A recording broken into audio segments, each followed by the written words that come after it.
A teraz si prestrieme vianočný stôl vo vanilkovej farbe so zlatými doplnkami, aj striebornými. Takže opäť budem rolovať takúto šerpu, šerpa TT. Je to 24 metrová rolka, šírka je to materiál Netkal Textilia. Čo to znamená? Je to papier tej najvyššej kvality, ktorý vyzerá úplne ako textil. Je to dokonca žehliteľný materiál, len sa to nedá prať, čiže po použití potom vyhodiť, ale nemusíte prať, nemusíte žehliť.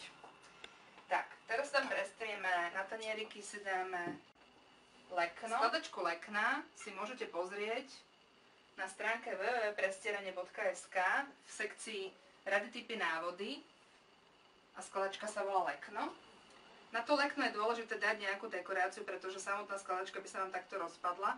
Čiže buď tam dáte nejakú drobnú sviečku, prípadne kamienok, alebo jablčko, alebo nejakú dekoráciu. Je to naše obrúsky, ktoré sme si zložili. Je to materiál Dunilin. Veľmi, veľmi kvalitný materiál, z ktorého môžete jednak poskladať takéto nádherné skladačky, ale taktiež je to obrúsok, ktorý vyzerá úplne ako textilný, tiež sa dá žehliť. Je to maximálne kvalitný materiál, s ktorým vyčarujete tie najkrajšie svadby, najkrajšie oslavy, Vianoce. Niekedy stačí dať naozaj len kvalitný obrúsok, nemusíte dať veľa dekorácií a máte nádherne prestreté.